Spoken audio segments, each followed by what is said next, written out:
Well, good evening. Good Saturday evening, I should say. I am back now, back into Fairbanks um, after my trip up to the Arctic Circle. That was a long, hard trip. Just be honest, it was a long, hard trip. Uh, Longest 115 plus miles I've ever driven. Actually, it's 70 some odd miles from here to the Dalton Highway, and then 115 up to Dalton to the Arctic Circle. And it's a very slow go. So I thought this evening what I would do is just kind of share my thoughts on the trip up to Dalton, Highway 11, the Hall Road, whatever you want to call it. It was originally referred to as the Hall Road because that's what they used to haul freight up to the oil fields up in Prudhoe. But it was named the Dalton after James Dalton, who was instrumental in developing that area. And it also carries the official number Highway 11. But before you get to the Dalton, you have to go about roughly 75 miles from Fairbanks on the Elliott Highway. And it poses its own problems. It has big, deep potholes. The state, kindly enough, has circled them with paint so you can see them a little bit better. But you find yourself dodging potholes, and big potholes, and going up and down like a roller coaster over the frost heaves, they call them. So it's kind of a rough ride up to there, and then there's a 12-mile stretch of that's been torn up completely, and you have to follow a pilot car to get through there, as they're still doing construction, trying to rework that section of the highway. So that's a long trip just to get up there.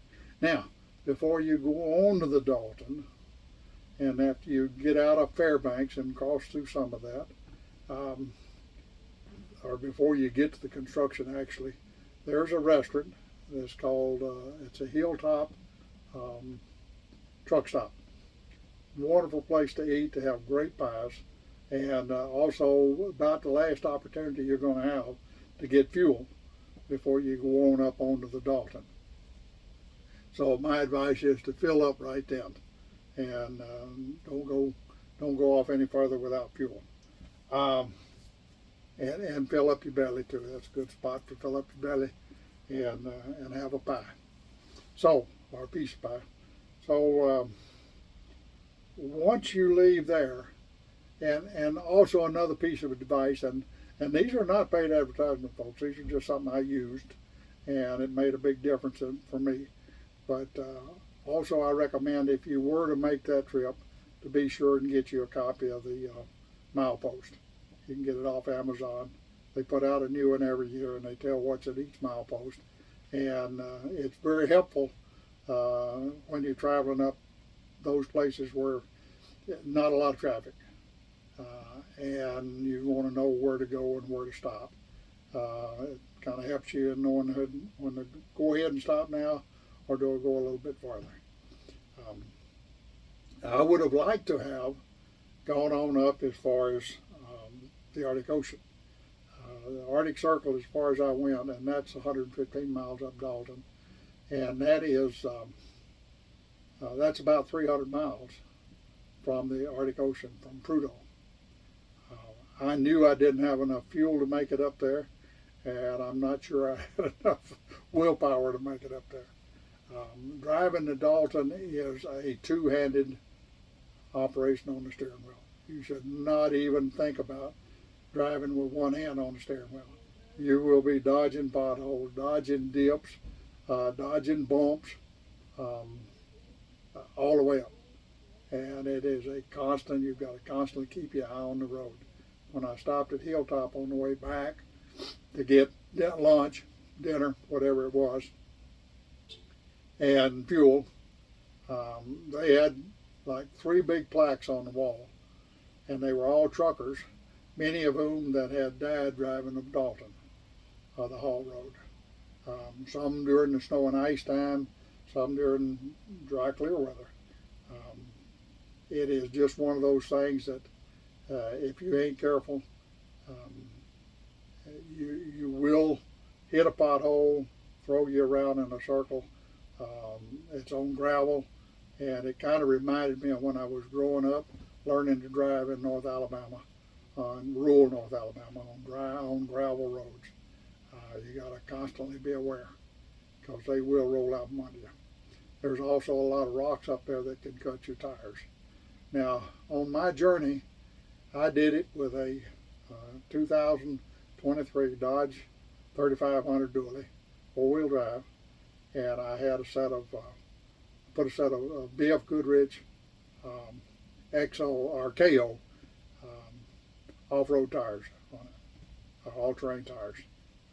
I did not try it with the original tires that came on the truck, and I also have a Lance 850 camper on the back of it. So all told, I'm weighing about 12,000 pounds, which is plenty, only about 3/4 of the load for this truck. And I was glad I had it. It has the tow haul. I ran most all the time in the tow haul mode with the exhaust brake engaged, and I used it a lot going down those hills. There's some 8, 6, 8, and even 12% grade hills out there. The haul road itself is made up of, they say it's 60% unpaved, 40% paved. The 60% that's unpaved, and I think I was on most all the unpaved, I saw a little bit of paved road, was made up mostly of gravel. Some sections was just packed dirt, and some sections were packed dirt that had been wet down. In fact, I've got a video that I'll post, a little short one that says shows a tanker truck dumping water to wet down the hard dirt, and it kind of made it muddy and slippery. So the mud is slippery, and so you have to be careful with that. Was it worth the trip? Yeah, I think it was. I'm going to be doing cleaning in the camper for days and weeks to come. There's so much dust up there that it actually came through the back door of the camper. And so I will be cleaning for a while. As soon as I got back into Fairbanks, I went to a car wash, and where you self-car wash, and sprayed the truck off and cleaned up. It took about $30 worth of time to clean all of that stuff off the truck. There's a video I posted, or will post, that shows what the truck looked like. If I did it again, I would want to do it with a different setup. I would want to do it with a truck that had plenty of fuel capacity. I had 50-gallon capability, and that wasn't near enough. And I did not have room to take any extra with me. I would like to have a flatbed truck with a fuel tank on it, and a camper sitting on the flatbed with some toolboxes where I could carry some extra stuff. I felt like I was woefully unprepared in that I only had one spare tire, and fortunately I didn't need any, but there are rocks up there that will cut your tires. There's also, hit some of those potholes, you can bust one. So I would recommend at least one extra spare tire and extra fuel. If I did it again, I would want to go all the way to Prudhoe. And there's Bureau of Land Management had 4 campgrounds along the way, so you could utilize their campgrounds. There are no services; they're just campgrounds, but you could utilize those to get up there and back. So I would do that. Another hazard you run into is the trucks are running pretty darn fast. I guess they don't worry about tearing theirs up. I was running about 40 miles an hour on average because I didn't want to tear anything up. The trucks are running wide open, not wide open, but they're running pretty darn fast. So when you meet a truck, and sometimes there'll be three of them in a row, you almost have to stop because of the dust cloud. You just can't hardly see where to go. So the best thing to do is just stop, let the dust settle, and go on. So I dealt with a lot of that. I'm not making this video to discourage anybody from going up to Dalton. It is the same road that you see on ice road truckers when you see them on the haul road. That's it. And I don't make this video to discourage anybody from going. I'm just making it to make some recommendations, and it's just my view. I'm not any seasoned traveler on it. I made one trip up it, and for right now, that one trip was enough. Maybe later I'll do another one when I come back up here the next time. But go prepared. Make sure you got good brakes, because there'll be times that you'll see a pothole, or actually they'll go all the way across the road, and you just have to hit the brakes, slow it down, and creep across it. Otherwise you might bust a spring, bust a tire, or whatever. So good brakes. An exhaust brake on a diesel is a great idea, and plenty of fuel. Make sure you got enough fuel.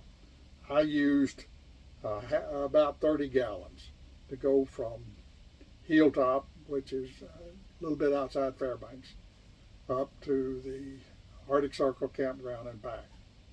Now about the Arctic Circle campground, you know, when I got there, they had signs up advising about bears, that bears and wolves had been sighted in the area, and be aware for bears and wolves.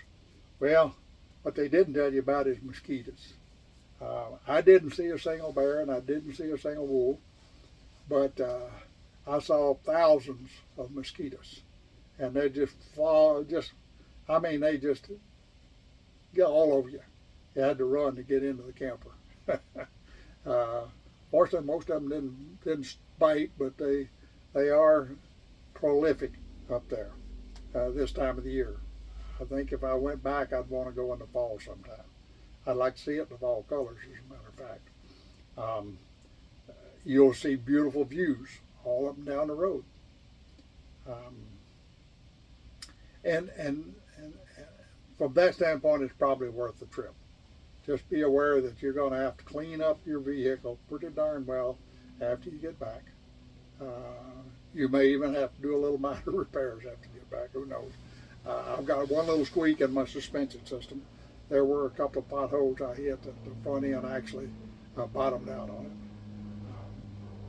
But all in all, I'm glad I did it. Now, I was there on last night, which was summer solstice, and I left my window shade open while I slept so I could kind of watch out. I was going to just try to watch out all night and doze off. Well, every time I woke up, I picked up the camera and took a picture. And there are pictures on there range from 11:30 or so, 11 o'clock maybe, to 3 in the morning. And you cannot see any difference in the amount of daylight. It is truly the land of the midnight sun. And from that standpoint, and just the historical fact, it's neat to be there. And so, like I say, there's a couple of tools you need. You definitely need the milepost book, and you definitely need to make sure you're full of fuel and had a good meal in your belly before you go up there, because it's a long, long drive. It's the longest 115 miles I ever drove. And so Hilltop is a great place to take care of the food and the fuel. Order the milepost off Amazon, even if you're not going to do the haul road. Anytime you're driving around up in here, most all the major highways, the milepost has them documented as to what's at each point, and it helps you in knowing how far you might want to go each day.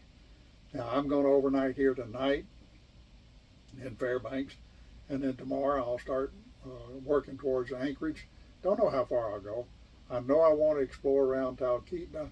I know I want to explore some around Denali, and then I want to go down to Homer. So probably I'll go somewhere in the Denali neighborhood or Talkeetna neighborhood and do some sightseeing there around Talkeetna and Denali, and then go on down to Homer the next day. So thank y'all for coming along with me. Thank you for listening to my rambling, and I hope y'all have a nice evening. I'm going to get me some much needed rest. I have breathed in enough dust that my sinuses are clogged up. And so I'm going to try to get some good rest tonight. I'm in a campground, official campground, where I can have some air conditioning, and just based on the air conditioning, I'm going to, as they say, chill out. And tomorrow morning I'll get up and leave when I get up. I'm not going to set any definite time, but I'll just roll out tomorrow sometime and take off down the road. So if you're ever interested in doing this, I recommend it. I really do. It's hard. It's a grueling trip up to Dalton, but the views are worth it. The experience itself is worth it. Just make sure you're prepared to drive on a gravel road with lots of potholes, or even on the asphalt, lots of potholes. So be careful. That's it for tonight. So bye, y'all.